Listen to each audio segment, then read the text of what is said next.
ये वैसे ही पल है। आवश्यकता तो ये थी कि 25-30 साल पहले जब से विचार सामने आया, आवश्यकता महसूस हुई, हम इसको लागू कर देते और हम आज उसको काफी परिपक्वता तक पहुंचा देते हैं और आवश्यकता के अनुसार उसमें समय समय पर सुधार भी होते हैं और यही तो लोकतंत्र की ब्यूटी होती है। हमारी मदर ऑफ डेमोक्रेसी है, हमारी हजारों साल की लोकतंत्र की एक विकास यात्रा रही है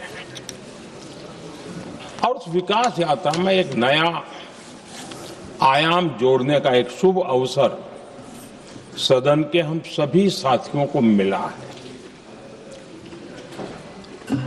और मैंने प्रारंभ में कहा है कि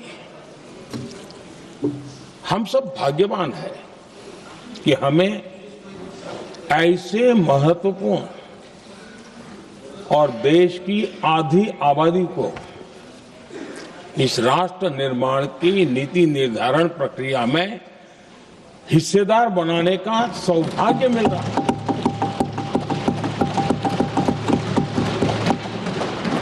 ये हम लोगों के लिए सौभाग्य है और मैं चाहता हूं कि मेरे सभी माननीय सांसद, मैं इधर उधर की आज बात करना नहीं चाहता हूं, हम सभी सांसद इस महत्वपूर्ण अवसर को जाने न दें। हम भारतीय सब मिल करके देश को नई दिशा देने जा रहे हैं। हमारी शासन व्यवस्था को संवेदनशीलता से भरने का एक सार्थक प्रयास करने के लिए जा रहे हैं। और मुझे विश्वास है कि इस मंथन से जो अमृत निकलेगा वो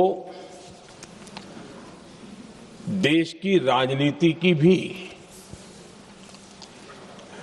उसके रूप स्वरूप को तो तय करने ही करने वाला है, लेकिन ये देश की दिशा और दशा भी तय करने वाला है। इतने महत्वपूर्ण मोड़ पर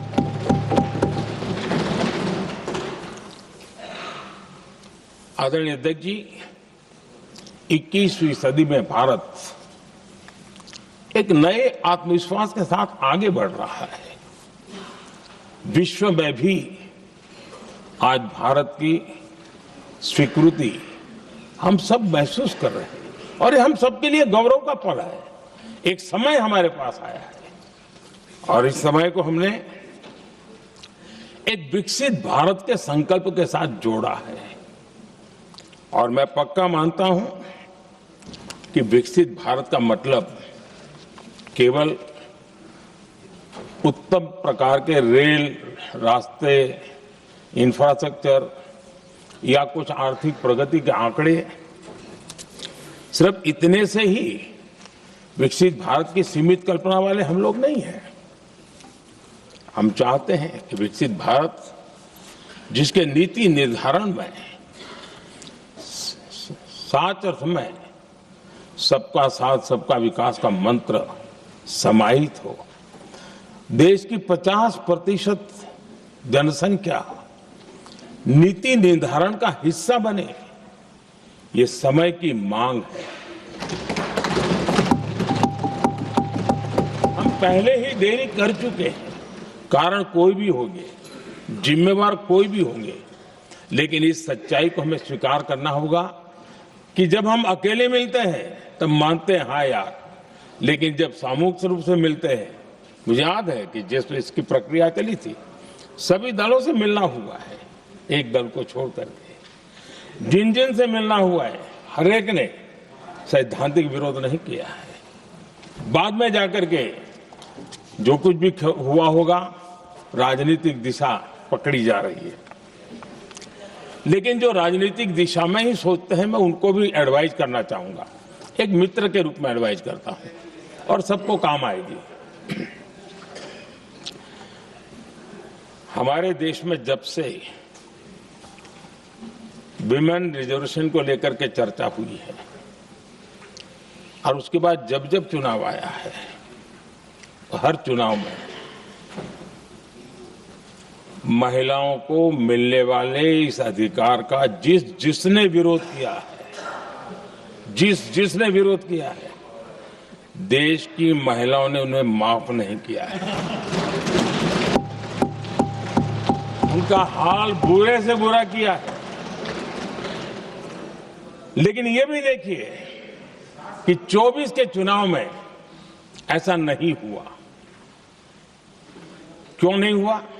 ये इसलिए नहीं हुआ कि 24 में सबने सहमति इसको पारित किया, तो ये विषय ही नहीं रहा। किसी के पक्ष में पॉलिटिकल फायदा नहीं हुआ, किसी का नुकसान भी नहीं हुआ। सहज रूप से जो मुद्दे थे, उन मुद्दों के आधार पर चुनाव लड़ा, क्योंकि 24 में सब साथ में थे। कुछ लोग यहां है, कुछ लोग नहीं है, लेकिन सब साथ में थे। आज भी मैं कहता हूं, अगर हम सब साथ में जाते हैं तो इतिहास गवाह है कि ये किसी एक के राजनीतिक पक्ष में नहीं जाएगा। ये देश के लोकतंत्र के पक्ष में जाएगा, देश के सामूहिक निर्णय शक्ति के पक्ष में जाएगा और हम सब उसके यश के हकदार होंगे। न ट्रेजरी बैंक उसका हकदार रहेगा, न मोदी उसका हकदार रहेगा। यहां बैठे हुए सब हकदार रहेंगे। और इसलिए जिन लोगों को इसमें राजनीति की बू आ रही है, मैं चाहूंगा कि वो खुद के परिणामों को पिछले 30 साल में देख ले। फायदा उनका भी इसी में रास्ता दिखा रहा हूं। इसी में फायदा है कि जो नुकसान हो रहा है उससे बच जाओगे। और इसलिए मैं समझता हूं कि इसको राजनीतिक रंग देने की जरूरत नहीं है।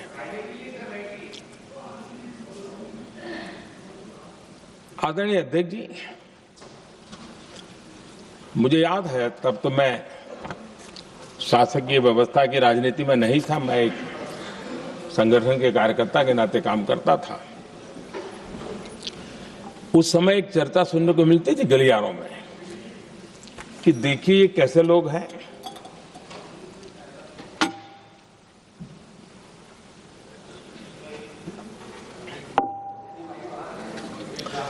पंचायतों में आरक्षण देना है तो बहुत आराम से दे देते हैं, लेकिन आप कह रहे हैं तो कह रहे हैं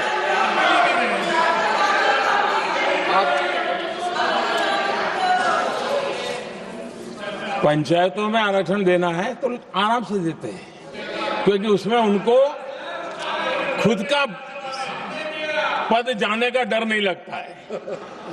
उसको लगता है हम सुरक्षित यार वहां दे दो। ये उस समय गलियारों में बहुत चर्चा थी कि बोले कभी नहीं करेंगे यहां बैठे हुए। क्यों? क्योंकि उनका कुछ जाएगा। और इसलिए और बगे पंचायत का हो जाता है, 50% तक पहुंच गए। मैं राजनीतिक दृष्टि से और भी एक बात समझाना चाहता हूं साथियों। आज से 25 साल 30 साल पहले जिसने भी विरोध किया तो विरोध राजनीतिक सतह से नीचे नहीं गया था। आज ऐसा समझने की गलती मत करना। पिछले 25-30 साल में ग्रास रूट लेवल पे पंचायती चुनाव व्यवस्थाओं में जीत करके आई हुई बहनों में एक पॉलिटिकल कॉन्शियसनेस है। वे ओपिनियन मेकर हैं ग्रास रूट लेवल पे। 30 साल पहले वो शांत रहती थी, बोलती नहीं थी, समझती थी, बोलती नहीं थी। आज वो वोकल है। और इसलिए अब जो भी पक्ष विपक्ष होगा, वो जो लाखों बहनें कभी न कभी पंचायत में काम कर चुकी है, प्रतिनिधित्व कर चुकी है, जनता के सुख दुख की समस्याओं को गहराई से देखा है, वो आंदोलित है। वो कहती हैं कि झाड़ू कचरा वाले काम में तो हमें जोड़ देते हो, वो तो परिवार में भी पहले होता था।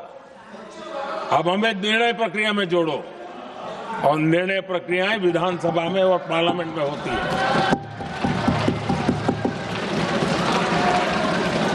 और इसलिए मैं राजनीतिक जीवन में जो लोग प्रगति चाहते, मैं किसी भी सांसद की बात करता हूं, किसी भी एमएलए की बात करता हूं, ये दल वो दल की बात मैं नहीं कर रहा हूं। जो भी राजनीतिक जीवन में सफलतापूर्वक आगे बढ़ना चाहते हैं, उनको ये मान के चलना पड़ेगा कि पिछले 25-30 साल में लाखों बहनें ग्रास रूट लेवल पर लीडर बन चुकी हैं। अब उनके अंदर सिर्फ यहां 33% का नहीं, वहां भी वो आपके फैसलों को प्रभावित करने वाली है। और इसलिए जो आज विरोध करेंगे उसको लंबे समय तक कीमत चुकानी पड़ेगी, लंबे समय तक कीमत चुकानी पड़ेगी। और इसलिए राजनीतिक समझदारी भी इसी में है कि हम ग्रास रूट लेवल पर महिलाओं की जो पॉलिटिकल लीडरशिप खड़ी हुई है, उसको आपने अब कंसीडर करना पड़ेगा। यहां मैंने सुना, हमारे मुलायम सिंह जी थे, तब से एक विषय चला रहे हैं, उनके परिवार वाले भी चला रहे हैं। आप देश की बहनों पर भरोसा करो ना, उनकी समझदारी पर भरोसा करो। एक बार 33% बहनों को यहां आने दो, आकर के उनको निर्णय करने दो, किसको देना है, किसको नहीं देना है, इस वर्ग को देना, उस वर्ग को देना, करेंगे वो निर्णय। हम उनके सामर्थ्य पर आशंका क्यों करते भाई? एक बार आने तो दो, उनको आने तो दो। जब आएंगे तो 34 पे, और दूसरा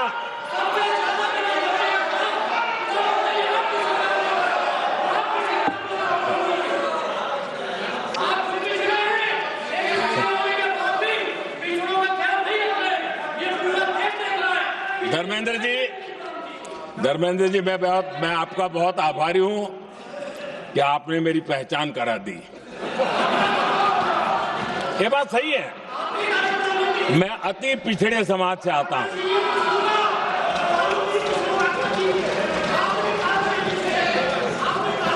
धर्मेंद्र जी, मैं आपका बहुत आभारी हूं, और अखिलेश जी मेरे मित्र हैं तो कभी कभी मदद कर देते हैं।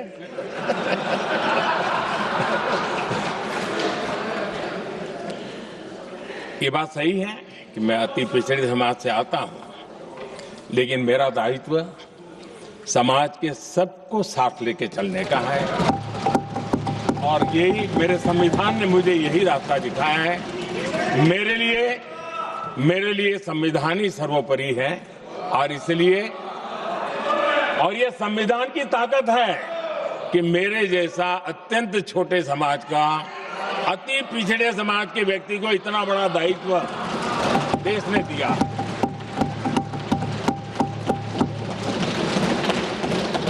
और इसलिए मैं तो देशवासियों का ऋणी हूं, और मैं तो संविधान निर्माताओं का ऋणी हूं कि जिसके कारण आज मैं यहां हूं।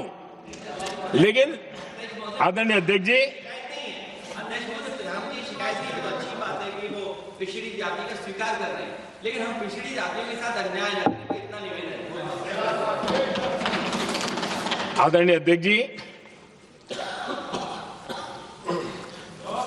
आज जीवन के हर क्षेत्र में हम देखें कि नारी शक्ति देश के गौरव को बढ़ाने वाले परचम लहराने में कहीं पीछे नहीं है जी। हम गर्व कर सकें इस प्रकार से जीवन के अलग अलग क्षेत्रों में। न्यूज़ फर्स्ट, ನಿರ್ಭೀತಿಯಿಂದ ನಿಮ್ಮ ಪರವಾಗಿ।